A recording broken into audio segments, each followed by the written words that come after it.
1400 years ago, armies of nomads swept out of the Arabian desert and conquered half the world. Today, their descendants tell an extraordinary story. They say that God sent them a prophet, Muhammad, and that God then gave them an empire.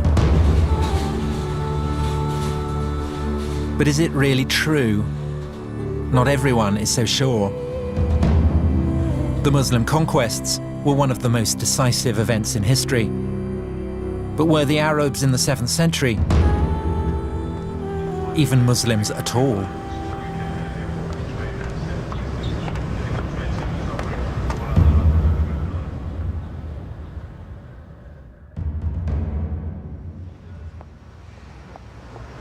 My name's Tom Holland.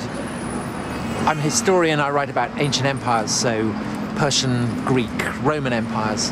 And now I want to write about the most influential of all the ancient empires, the empire founded by the Arabs in the 7th century, the empire that gave us Islam. I thought that it would be a relatively simple matter. It's been said that Islam was born in the full light of history. But when I began on the project, I discovered that that wasn't actually the case at all. When it comes to Islam's beginnings, there is no full light of history, only a kind of darkness.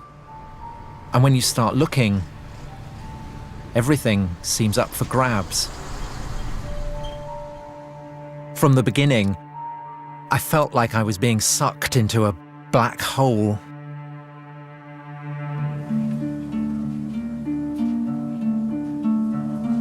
The problem of writing the history of the rise of Islam is that we have absence of evidence and we have nothing on which to tell a story.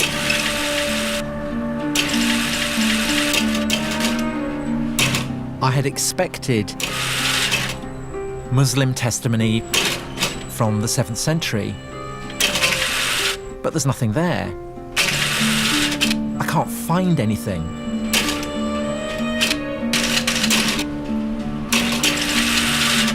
There's a problem here. You're delving into the origins of Muslims' deepest beliefs, but where is the historical evidence? Sometimes the belief of the believer and the understanding of the scholar cannot be squared. It's a choice between doing history and not doing history. And so I do the history even though it may hurt people. You have to say things that believers don't say, things that sometimes shock believers, things that sometimes make them very angry.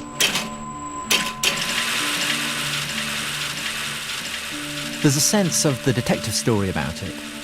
Why do most of the clues seem to be missing? When the Romans conquered the Middle East, they left behind all kinds of evidence, histories, inscriptions, coins. But with the Muslim conquest, silence. What can we actually say about Muhammad?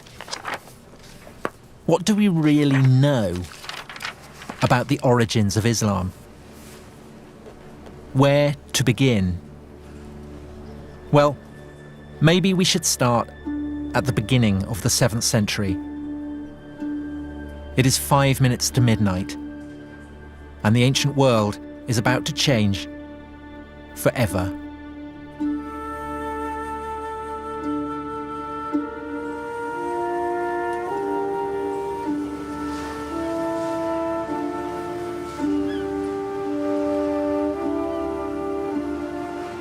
This is Istanbul. In 632, it was Constantinople. For 300 years, the capital city of the Roman Empire. A Christian city at the heart of a Christian world.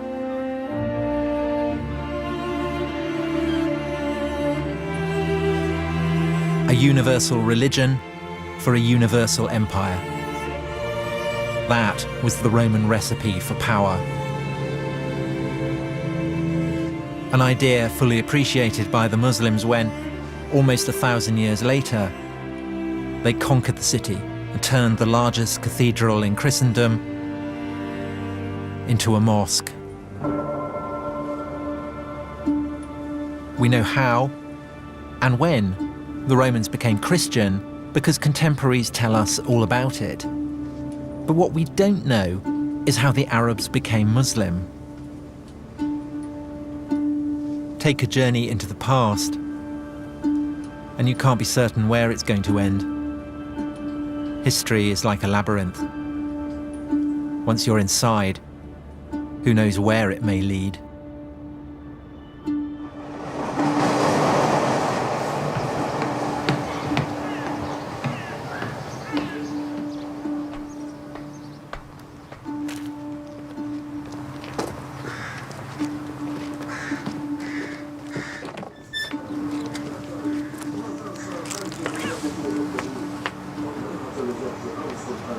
So here we are, the great palace of the Roman emperors of Christian Constantinople. Odd to think that at the start of the 7th century, when Muhammad was still alive, this was pretty much the centre of the world. There's one awful poetry about the fact that all you've got here is splintered firewood. Because what this is something that's been smashed to smithereens, and what it preserves just the faintest trace of is what was at the time the hub of the greatest power on the face of the earth. So this is the White House, it's where the emperor lives, it's the Pentagon, it's the heart of the defense establishment, it's the Supreme Court, it's where laws are drawn up and made and issued, all in this one place that dominates Constantinople, the city of Constantine, the first Christian empire, the greatest city in the world. And now it's all gone. And it's in some bloke's garden. You've got the road on one side, you've got the train on the other. And the only thing to be seen is a cat.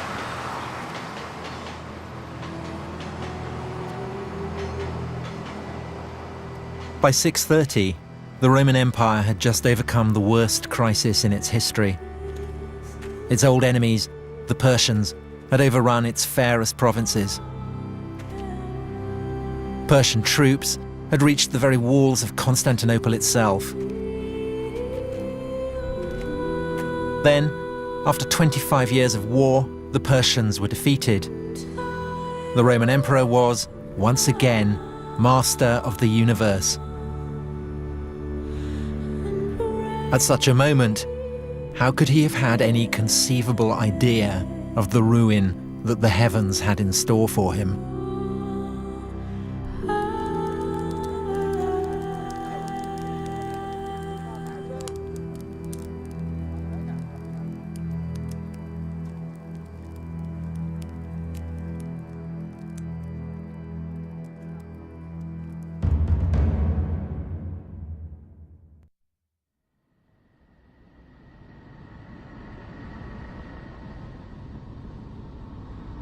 Professor, can someone like myself who is not a Muslim and who does not believe that God spoke to Muhammad ever hope to fathom the truth of the origins of Islam? No.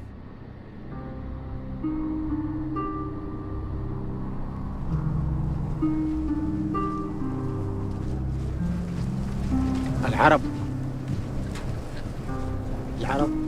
نعم الرسول عليه الصلاة والسلام كان عربيا. Bedouin, the face of the Arab conquest. The shock troops who, in the 7th century, swept out of Arabia and forged a colossal empire spanning half the world. And here in the desert, no one doubts that the conquerors were indeed Muslim. تركوا كل الدنيا، ما فكروا في التجارة، ما فكروا في الحياة، ما فكروا في أبناء. فكانوا يفكروا إني أقتل أو أن أموت في نص الطريق أو أموت ضيعة أو جوعا أو شيء. لا كانوا يفكروا في هذا، لا في نجاح الإسلام. Everything was for Islam. That's what they say today. The victories, the conquest, the empire. But how do we know Islam even existed back then? ثبت الدين وثبت كل شيء والحمد لله احنا ماشيين على سن العشر على سنة الرسول. المسلمين هذه كلها من ذرية. يعني هذه احنا من ذرية الناس.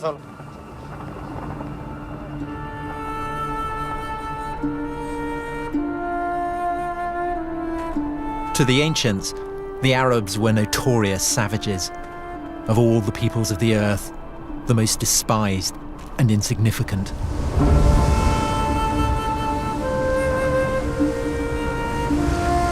Yet after 10 years, in the first half of the 7th century, they deprived the Roman Empire of her richest provinces, crushed the Persian Empire, and taken possession of most of the Middle East. A staggering achievement.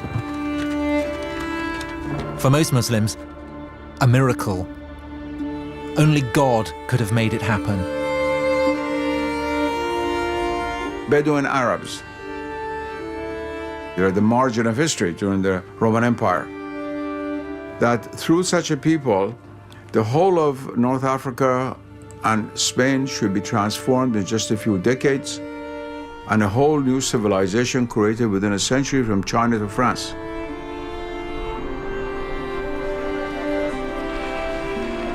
And this is a historical fact. And it all began, the story goes, when a merchant named Muhammad in a mountain cave heard something as terrifying as it was awesome, the voice of an angel. O Muhammad, thou art the apostle of God.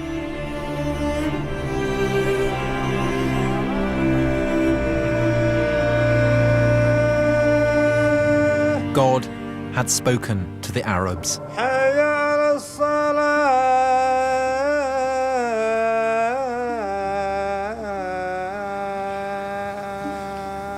Allahu Akbar.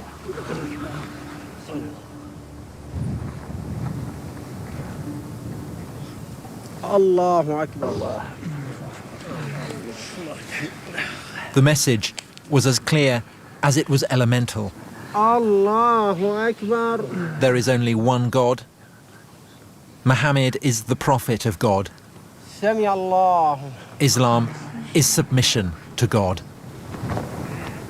And it was this message that gave them an empire. Or was it? Allahu Akbar. No one doubts the conquests really took place. But the question is, was it because of Islam? If you were a Christian or a Jew or follower of another religion for whom a similar reality exists, it'd be easier to make a jump. There's a very famous Arabic proverb which says, not being able to know something is no proof that it doesn't exist. But making that jump, taking a leap of faith, isn't as easy as it sounds.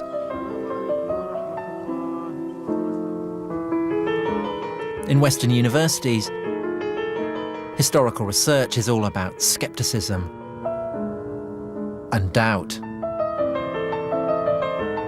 And just as earlier generations of scholars turned a penetrating spotlight on the life of Jesus, so now some are taking a radical new look at the life of Muhammad. Patricia Kroner is a professor at Princeton. She is one of a number of historians whose research into the roots of Islam has sharply divided the world of early Islamic studies. You cannot reject the Muslim story, she wrote, but you cannot accept it either. The only solution is to step outside of the Islamic tradition and start again. There is a curtain as regards Muhammad that you can't get behind. What do we know about him and his life? Well, we know that he existed. We know that he was active somewhere in Arabia. We know that he's associated with the book, the Quran. He was the one who uttered it. But it doesn't get us to what actually happened, which is what, of course, a historian would like to reconstruct. We have absence of evidence. We have the Quran, and you can't tell the story of the basis of the Quran. We have various early non-Muslim sources. They don't add up to a story. We have nothing. We have this this one book out of a nothing. There's complete darkness. But here, that's not the way they see things. The Bedouin think they know everything about Muhammad. His character, his wives, even his favourite food. This is a whole world founded on stories of Muhammad. كان يعيش الرسول على الجمال، وكانت هي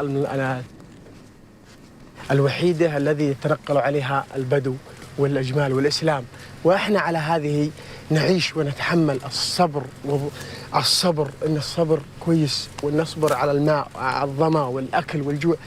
ولكن هذا يعاني فيها الرسول وكانت الجيش لأجل الإسلام، لنصبر هذا الصبر، لنقطع هذه السحاري، لننشر كلمة الإسلام إن شاء الله. But the problem is, how do we know this was what it was like? How can we separate what really happened from the hearsay and the myths? Do we know, did the Prophet Muhammad come here, Huna? Yes, يوان كان خرج من مكة إلى مناطق الشام وجاء على منطقة فجلس في شجرة في الصفاوي. Was there a tree? Was Muhammad even a travelling merchant? The evidence is almost non-existent. The earliest biographies we have were written nearly 200 years after Muhammad's lifetime. In most religions, the tradition was handed down through oral history for millennia. This is put aside. It was called positive history.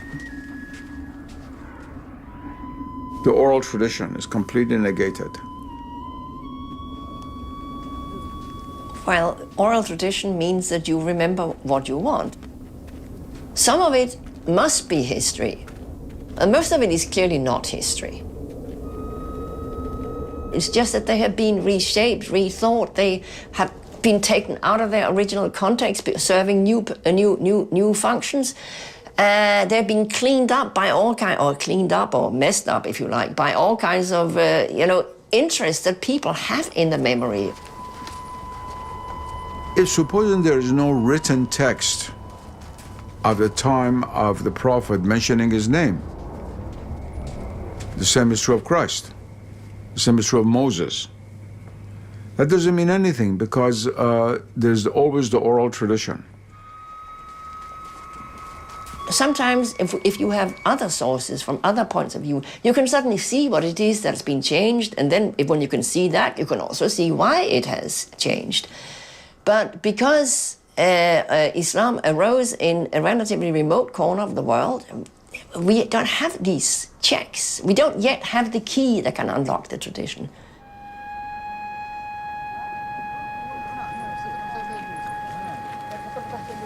I came here to get close to the tradition.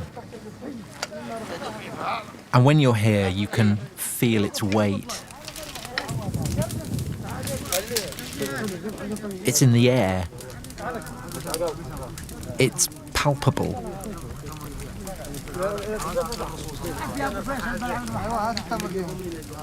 It can't just be brushed aside. Millions upon millions of people believe it. This is their history.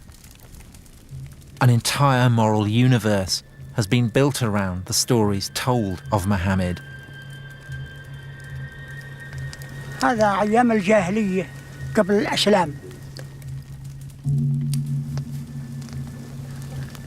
كان الواحد يوم تجيه بنت خوفا لا تعمل عيبة وكذا إلى آخره يذبحها، لأنها عار، يجيب لها عار ويجيب لها منتقد بين البشر. فيجيب البنت ويدفنها ويحيى، بعد ما يدفنها ويحيى صح. عمر بن الخطاب له بنت وجابها وده يدفنها، حفر لها وده يدفنها، جاء الرمل على شاربة من هون، جابت بيدها قامت تقول بالرمل كي تمشي عن وشي، حفر لها ودملها.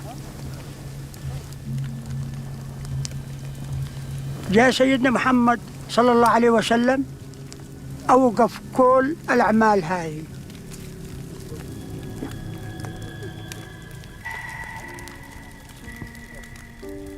Listening to all these stories, part of me very moved. The other part of me was wondering, well, how do you know this? Where do these stories come from? Are they really true?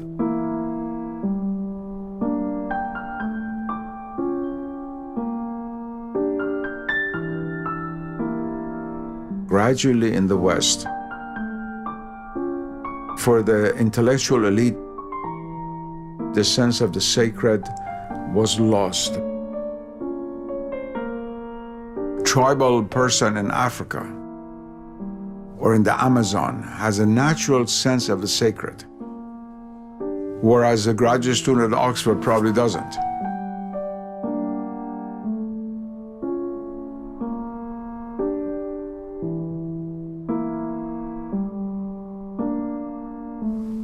الله أكبر.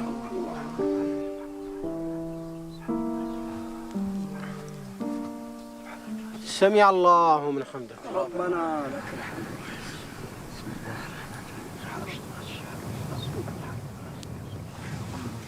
الله أكبر. الله أكبر. سبحان الله. الله أكبر. الله أكبر. يا رحمة الله. الله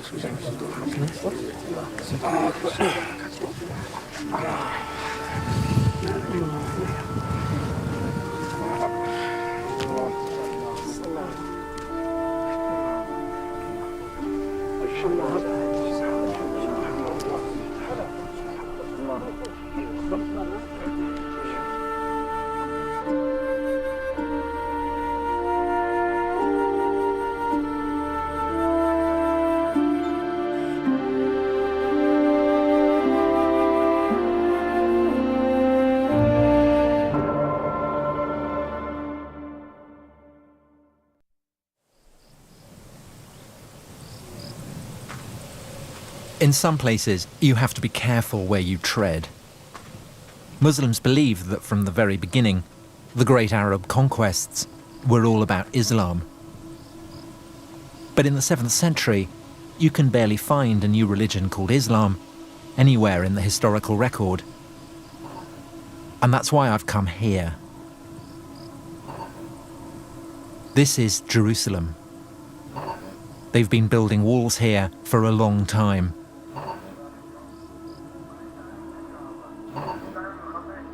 But they've never built a wall yet that could keep people safe forever.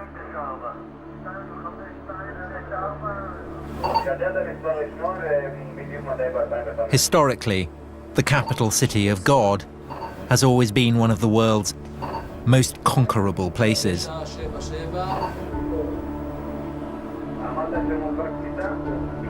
Here, if anywhere, in the one-time world of the Roman Empire, the 6th and 7th centuries live on. The same intensities, the same anxieties.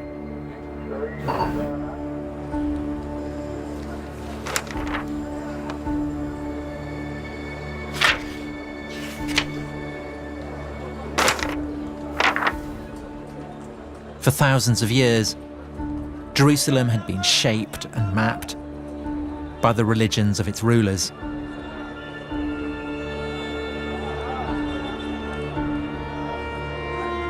When the Jews ruled, they built a gigantic temple which dominated the city. Later, when the Roman Empire became Christian, Jerusalem was transformed into the world centre of Christian pilgrimage. Look at the street plan now, and you saw a map of a Christian world. The Jews were gone, airbrushed out of the picture. The Romans constructed a new Holy of Holies, the Holy Sepulchre, a vast cathedral raised over the traditionally accepted site of Jesus' crucifixion.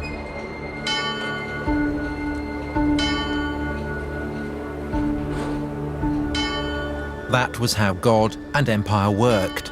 The Roman Empire believed in God, and God believed in the Roman Empire.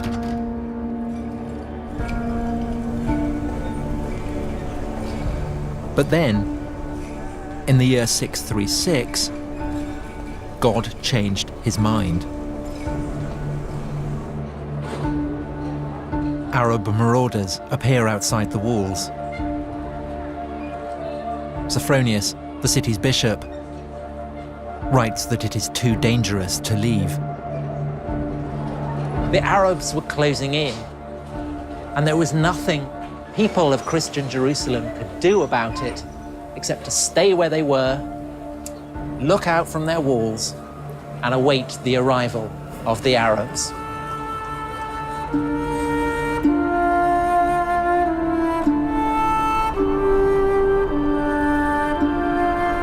And out of the desert they came, and they had become irresistible. In 636, they beat a Roman army at Yarmouk. Soon after, they beat a Persian army at Qadisiyah. Both empires too weak after their own long wars to resist the Arabs. They marched into the richest provinces of the defeated empires. And less than 5 years after the death of Muhammad, they set their eyes upon the Promised Land. The land flowing with milk and honey, the land that God had promised to the Jews. Now, the Arabs had come to claim that birthright for themselves.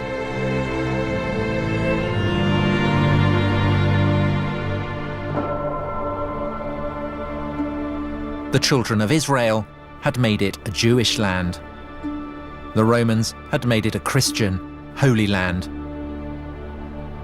If the Arabs did arrive with a new religion, then we should be able to find its imprint here.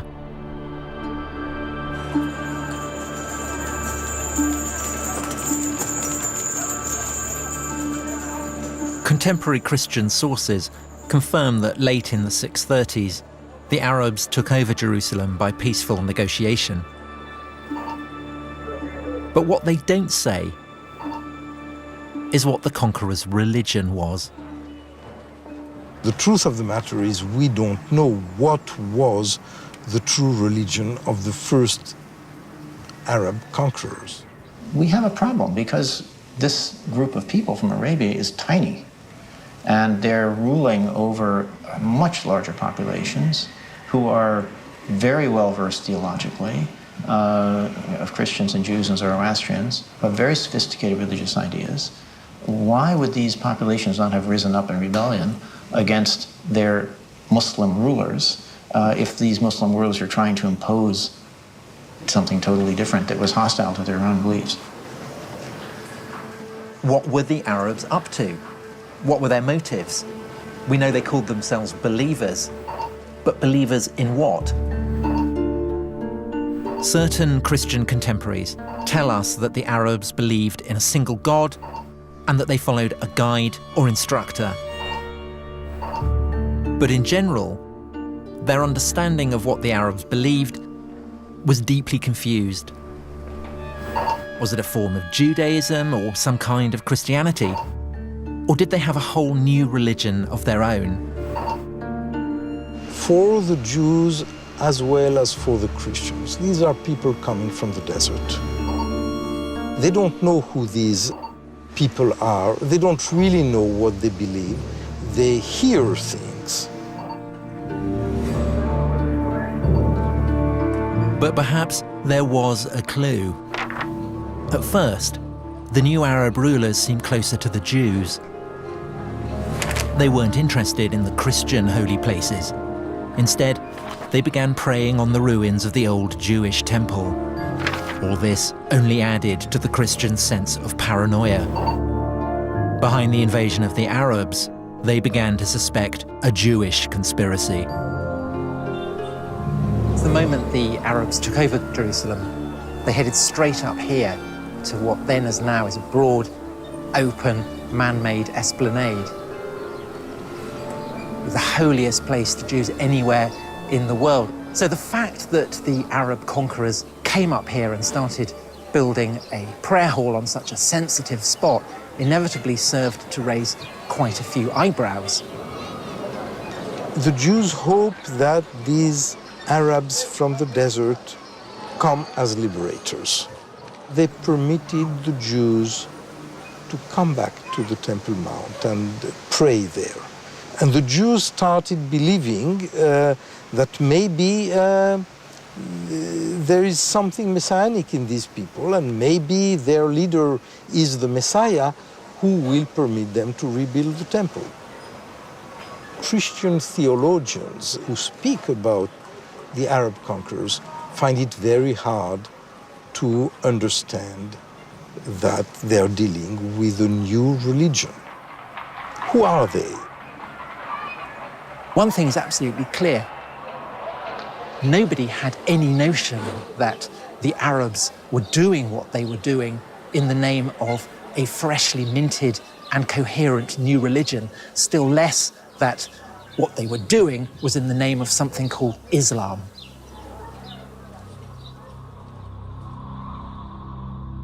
So did Islam even exist in those early years after Muhammad? In Jerusalem, 30 years after the conquest, it was business as usual. There were Christian pilgrims in the streets. The churches were full. Ancient religions were practicing their ancient rites. But where was the prophet in all this? 30 years after the death of Muhammad, here in Jerusalem, an Arab warlord called Muawiyah was hailed as leader of the new Arab Empire. But if Muawiyah was a Muslim, then he showed precious little sign of it. The astonishing thing is that nowhere, not on his inscriptions, not on his coins, not on any of his documents, is there so much as a single mention of Muhammad.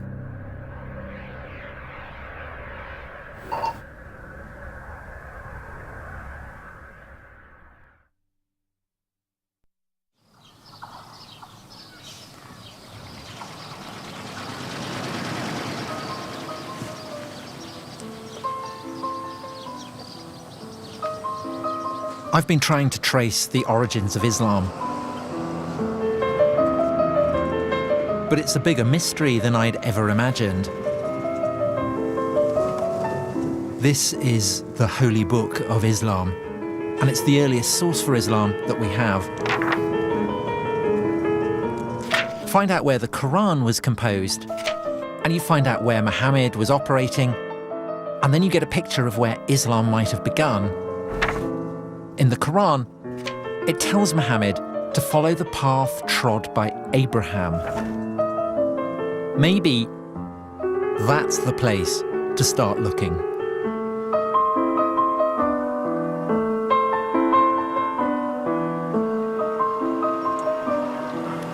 I'm in Hebron, which is a town on the West Bank, and I'm currently in a Jewish settlement.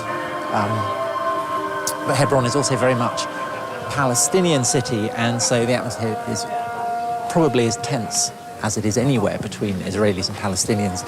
There are Israeli soldiers here with very large guns. And what they're guarding is this, the burial place of Abraham.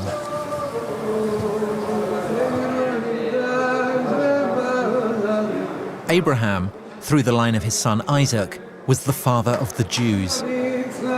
When everyone else was still pagan, Abraham worshipped the one true God. And for this, God rewarded him and his descendants with the promised land, part of which today goes by the name of Israel. This is the tomb of Abraham.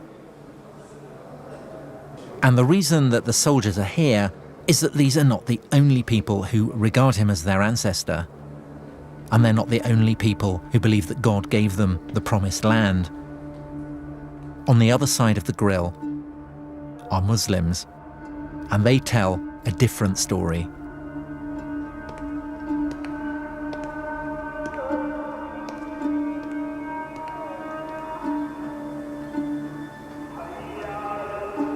This is the Muslim side, and the reason they revere Abraham is because, as well as Isaac, he had another son, Ishmael, the father of the Arabs. This is the tomb of Abraham that we saw earlier from the Jewish side, but we're now looking at it from the Muslim side. The significance of Abraham and this association that was made between Arabs and Ishmaelites, the children of Ishmael, is actually much older than Islam itself. It remains central to Islam to this day. According to Muslims, Abraham is their prophet, and the religion he founded was not the religion of the Jews, but Islam. And in the Quran, we read that Ishmael helped Abraham to build a house of God at a place called Bakkah.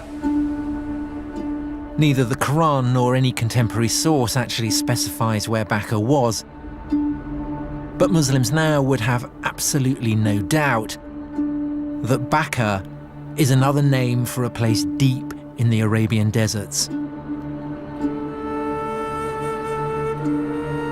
Mecca.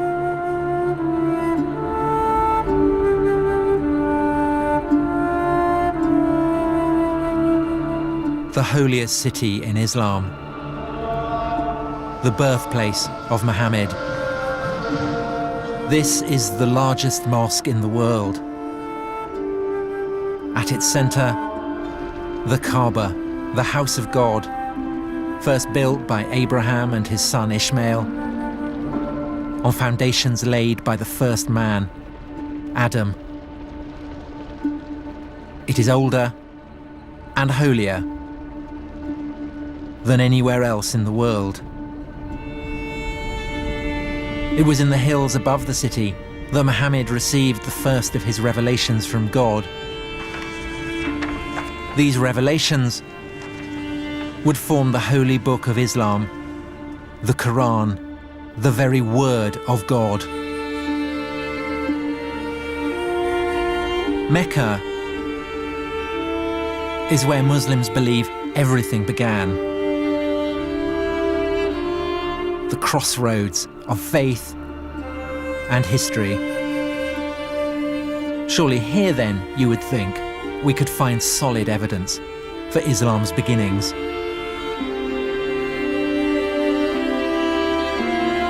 But there is a problem. Aside from a single ambiguous mention in the Quran itself, there is no mention of Mecca. Not one. In any datable text for over 100 years after Muhammad's death.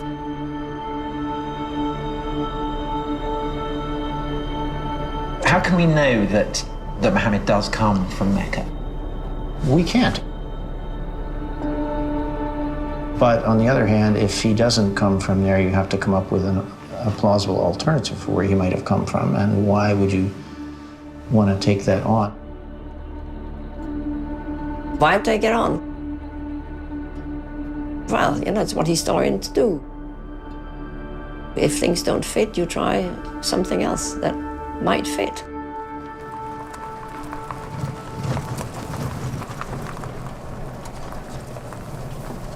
Here we go. So this is it. Yeah, here we are.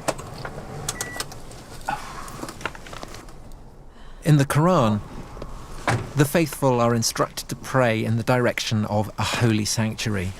But what it doesn't ever say is that this sanctuary stood at Mecca. And to some archaeologists, a few early mosques suggest something different. We're talking about one of the earliest examples we have of a mosque. And you date it 100 years after Muhammad? Somewhere within 100 years or so. Because here, as we go into it, you can see... This is it? This is it, yeah.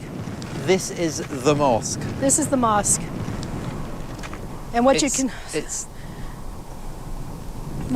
can see here, we have an apse which is not facing Mecca. It's not facing the south. It's actually facing towards the east, towards the sun rising. This is an example of the time before the direction had actually been preferred towards Mecca. So the implication of that is that at this early stage of Islam, the focus of prayer has not yet been absolutely fixed. The direction of prayer had not been well established yet. And so it's a bit like the concrete hasn't yet set. It's that you can still play with it, you can still fiddle around with it, you can experiment with it. Very much so. Mm-hmm. Yeah. Wow. Not a decisive clue, perhaps. But it is suggestive that even though there are no Muslim sources, there are reports from Christian writers of the time that the Arab conquerors bowed their heads in prayer not in the direction of Mecca, but in a quite different direction, somewhere further north.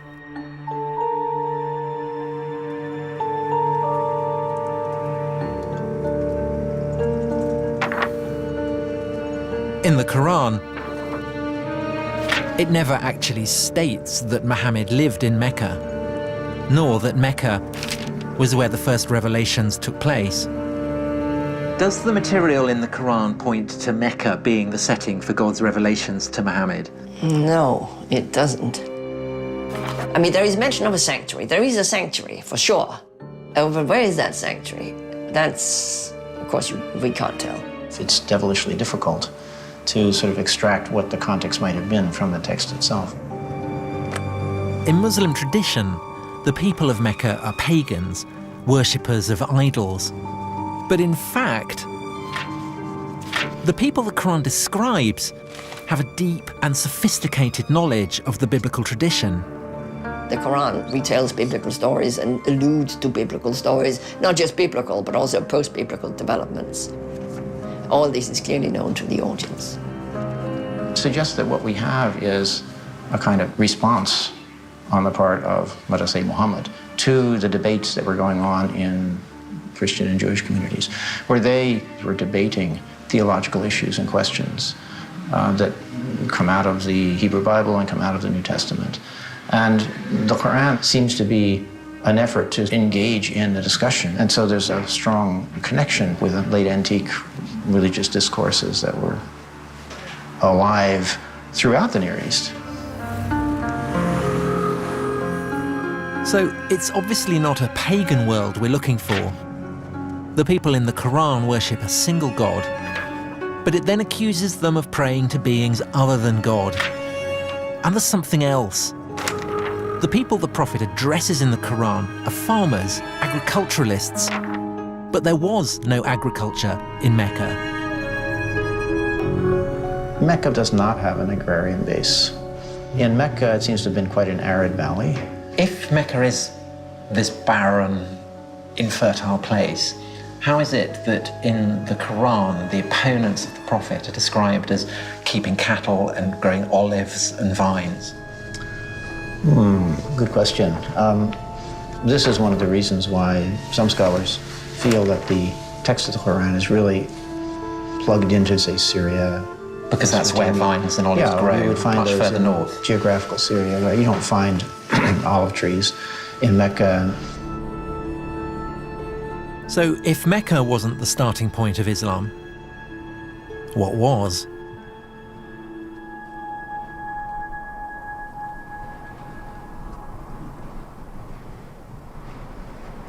If you're following the clues in the Quran itself,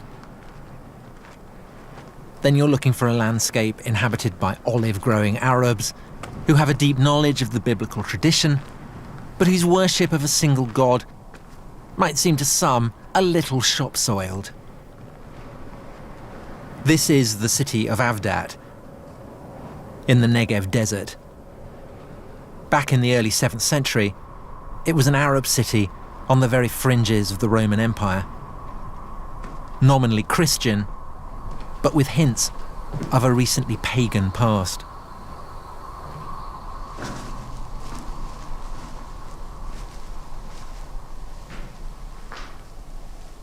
There can be no doubt that this is a Christian place of worship. There are 2 crosses on the ceiling, but there's also something very interesting in the corner, which is a bull complete with horns, and the bull is an image that very probably is drawn from much older native Arab pagan traditions.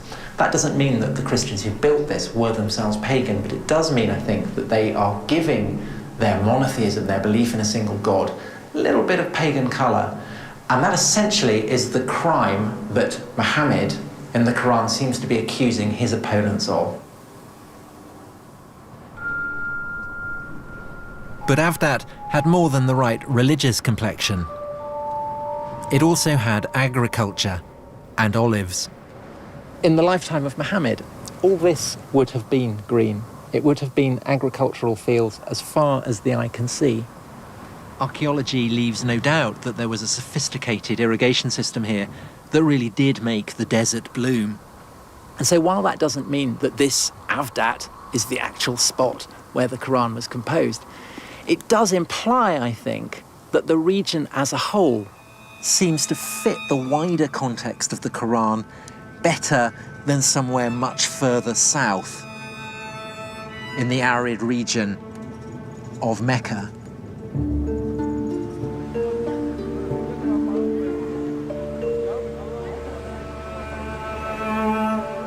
When you read through and through the Quran, what's really striking as compared, say, to the Bible, which is full of allusions to recognizable landscapes that we know, in the Quran, it's an effort to find an allusion to any landscape or natural setting that we could actually pin down. In fact, in the whole of the Quran, there's really only the one exception. Not far from Avdat, a strange hint about where the Quran might actually have come from. We are on the southernmost shores of the Dead Sea, between what is now Israel and Jordan. Lot was the nephew of Abraham, and he went to settle down in a city called Sodom. And the people of Sodom were notoriously racy. Unsurprisingly, this provoked the wrath of God.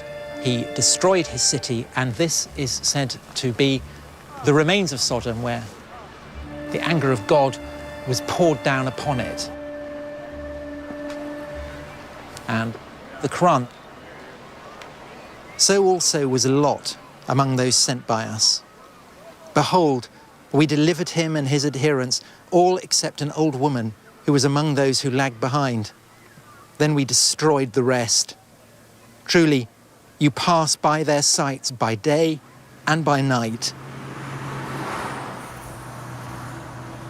But if the people being addressed by the prophet are passing this place by day and by night,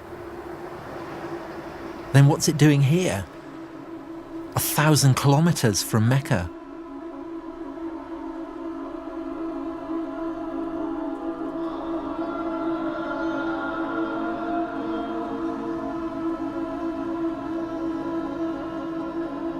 In terms of someone who is looking for clues, you are very much in the situation of someone who is panning for gold. And I think that this passage is just one little fleck.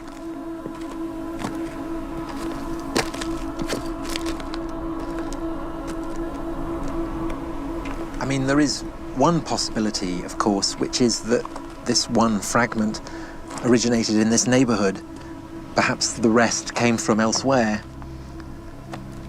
But that then begs the question of where all the various component parts of the Quran are coming from. Are they necessarily to be attributed to one person living at one time? Again, when you start asking that question, it's very hard to know how far to push it. It's from the West that this kind of history came up. That is, reason is the ultimate decider and judge of the truth. But what I'm saying is that those are not going to really give you the reason that is logically satisfying.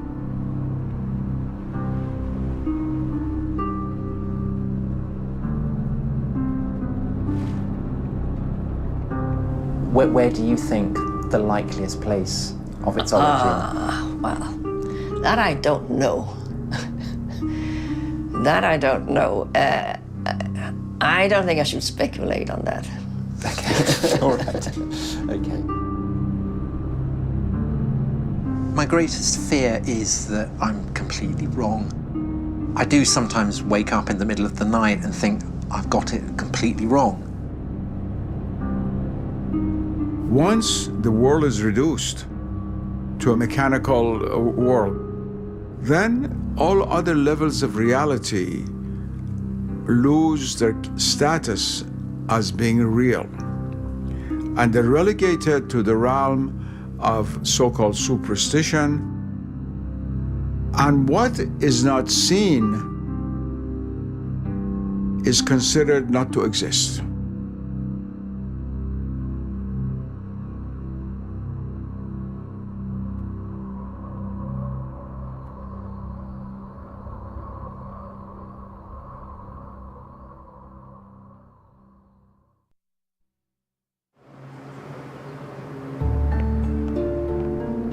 Trying to track the origins of Islam has been like chasing a mirage.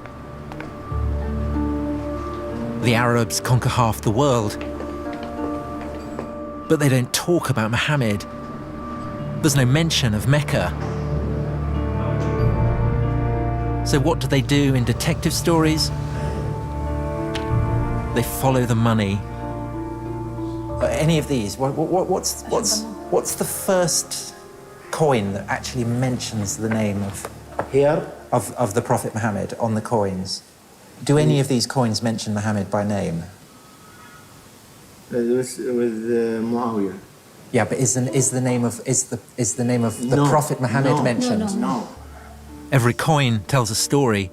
Every inscription conveys an idea of power. But sometimes what's not on the coin can be just as significant as what is. It would be nice to see the earliest coin that mentions Muhammad. The earliest coin that has Muhammad's has the name of Muhammad. They don't have it, but because it's odd that we're 60 years on from the death of Muhammad and no mention of Muhammad. For nearly 60 years, the rulers of the Arab Empire didn't put Muhammad on their coins, and then they did. Maybe 60 years was what they needed to work out what the story really was. Maybe the issue isn't why Muhammad was not on the coinage at the beginning, but how he got there in the end. What if I've been asking the wrong question?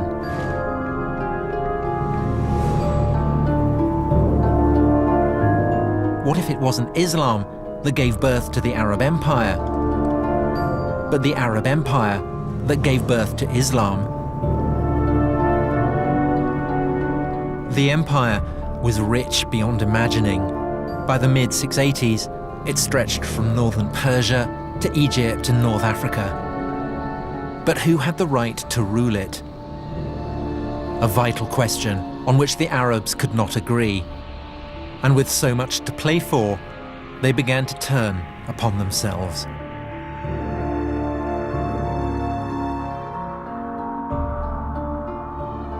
It's 680, 50 years on from the death of Muhammad. A deadly spiral of rebellion and civil war is threatening the Arab Empire with implosion. And from deep within the Arabian desert, a new claimant to the empire emerges. His name, Abdullah ibn al-Zubayr. And Ibn al-Zubayr is going to change the game. What I've got here is the coin that I was looking for in the Coin Museum, and it's stamped quite literally with the genius of Ibn al-Zubayr. It was struck in 685, 686, so that's more than half a century after the death of Muhammad. And it bears a novel and fateful slogan: in the name of God, Muhammad is the prophet of God. And so here, at last, emerging from out of the black hole, we get a mention of a Muhammad who is a prophet. And this is the first time we have it on any inscription, any surviving document. Ibn al-Zubayr had essentially realized what Constantine, the first Christian Roman emperor, had realized long before him, that it was no good the lord of an earthly empire laying claim to the favor of God unless he could absolutely demonstrate the cast iron basis on which he was making that claim. And Constantine, in his attempt to obtain that sanction, had turned to the Christian church. But Ibn al-Zubayr turns to the figure of Muhammad. Now, as it happens, Ibn al-Zubayr loses the civil war. He is defeated by a rival warlord who lays claim to the empire of the Arabs. But the discovery that the name of Muhammad can be used to buttress earthly power, that is not forgotten.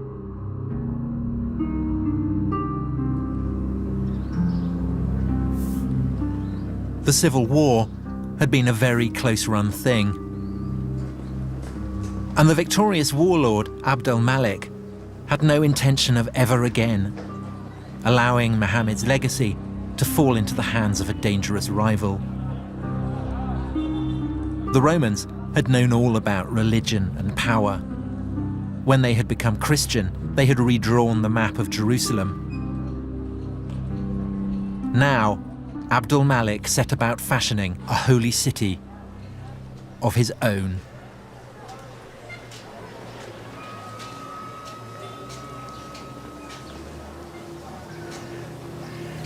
God, it's beautiful. The Dome of the Rock.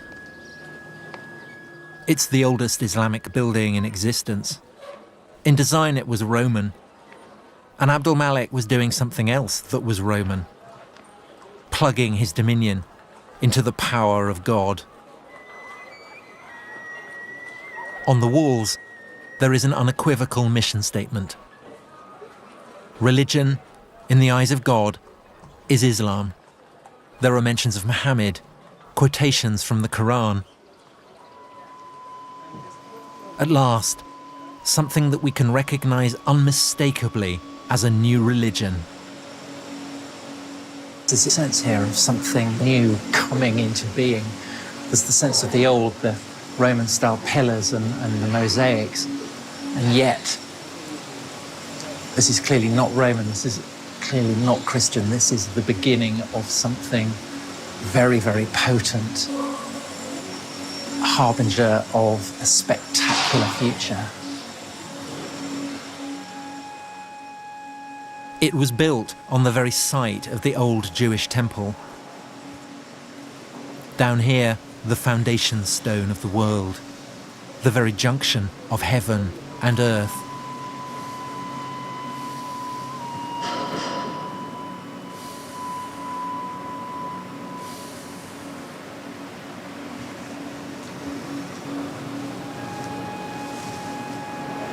This is quite possibly one of the most awesome places on the entire planet. It is deeply, deeply holy, not to one, but to two great religions.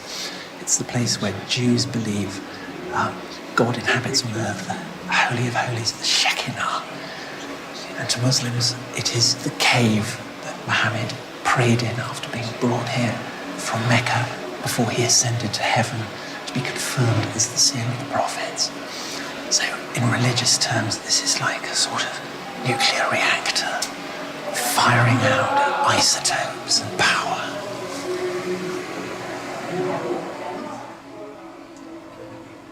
is certainly a very grand statement that we Muslims have superseded you Jews. And we have superseded you Christians by being filled with inscriptions directed against Christian Trinitarian beliefs. So it's Muslims saying, we are here, we've come to stay, and we are the winners. Abdul Malik now rules his empire as the deputy of God, just as the Christian Roman emperors had done. And like the Roman emperors, he has built a house of God in Jerusalem. But Abdul Malik, Lord of Jerusalem though he is also an Arab. Perhaps for Arabs, Jerusalem, for all its ancient and unrivaled potency, owed too much to the Jews and Christians to stand alone as the holy city of the new Arab empire.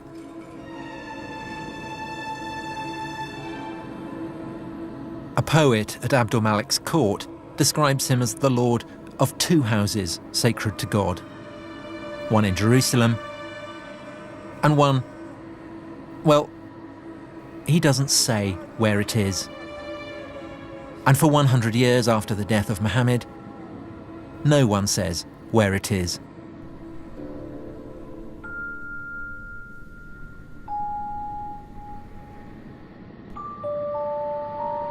All sources go on calling it a place in the desert.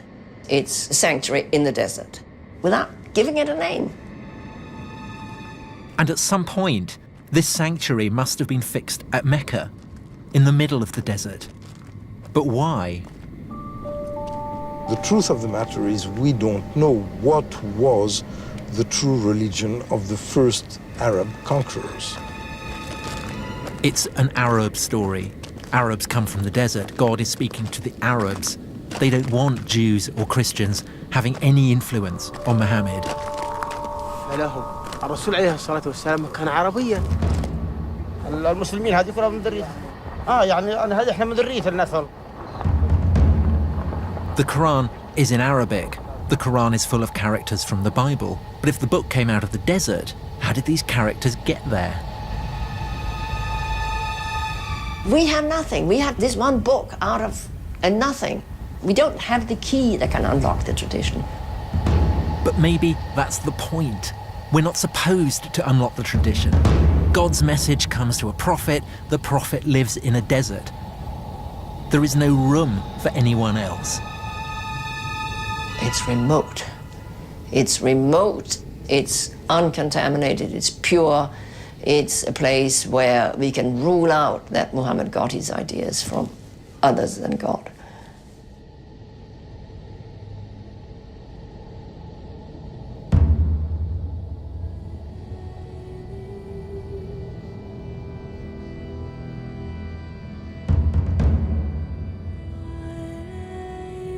It's interesting that this rationalistic history is very weak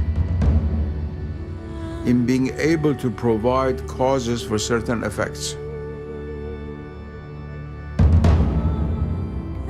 Not being able to know something is no proof that it doesn't exist.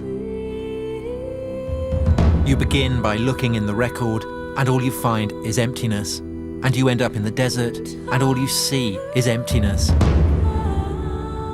But perhaps the emptiness is the answer. Maybe Mecca gave Islam what it most needed. A blank sheet where Muslims could put their prophet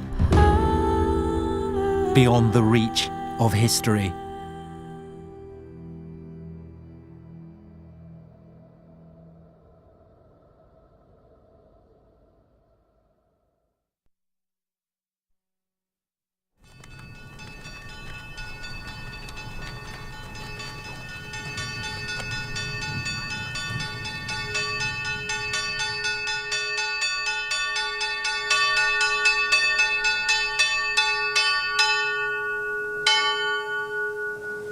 Professor, do you think that what I am doing is complicit with the brute fact of Western imperialism, Western hegemony? No, not necessarily. As long as you remain aware of what you're doing. If you come as a Western scholar or historian, and in all honesty, present what your worldview is, and let's say when I look at the Islamic world from this paradigm, this is what I see, and bring out why this is different from how Muslims see themselves, that I think is a very honest effort, and is a good effort. But if you try to act as a doctor to a child, take this medicine, is good for you, you don't know, you're eating the wrong thing, this is how it should be, that's where the problem begins. And the Muslim world is not going to accept that. The days when the British would bring scholars from England to teach Indians how to be Hindus and Muslims is finished. It's finished. It's true, before I began, I did have preconceptions. I was brought up a Christian, but I was also brought up in an environment that questions everything. Studying ancient history is a process of paint stripping, tearing away stories that you want to believe the literal truth of. This is supposed to be Mount Sinai, where Moses saw the burning bush, where God gave him the 10 Commandments. But there's no historical evidence for any of this. Christian monastery, Roman fortifications, the old partnership, God and empire. Between them, they turned this place into Sinai. In my heart, I want to believe it, but my head won't let me. We believed that there was a living tradition kept by the people here, that this is where God had revealed himself in an extraordinary way. How much would it matter if it turned out that this wasn't the place where Moses had received the 10 Commandments? But the spiritual encounter with God is more important. The reality is there, even if your eyes aren't open to see things in actuality. God is always present, but you're not aware of his presence. Ultimately, the city of God matters more than the city of man. Yes.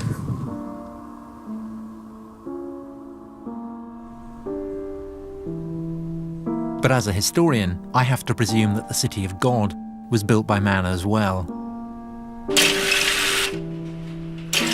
I wanted to map the human past in human terms, to make a map that fits the facts. But I travelled to places where the maps revealed a heavenly plan, sacred lands, sacred places.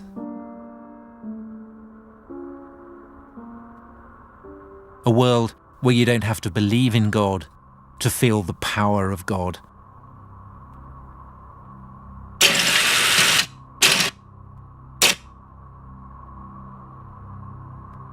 This is the Promised Land. Some call it Israel, some call it Palestine. A land where Muslims, Christians, and Jews still fight over the story of a promise made by God to Abraham thousands of years ago. Was there really a promise? It's not for the historian to say. But the world believers make in the name of God, that is what history is about. Even today, more people die for visions of heaven than they ever do for historical facts. Stories that never happened can be infinitely more powerful than stories that did.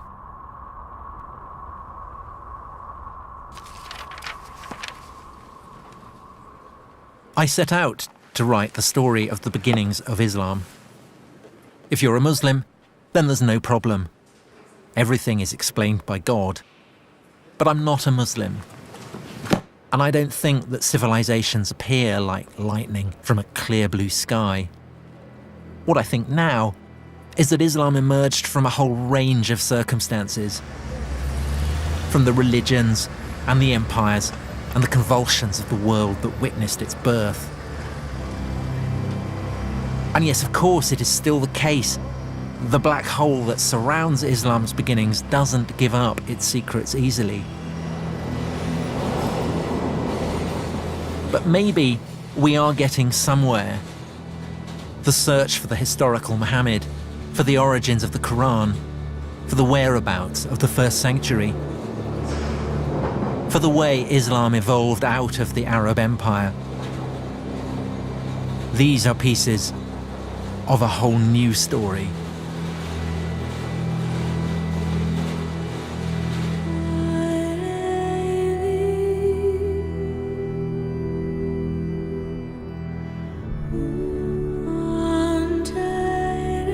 Tomorrow night, the wait is over. The Paralympic Games opening ceremony kicks off at 8. It's shrouded in secrecy, but I can tell you in all probability it won't feature Timothy Spall in a hat like the other one.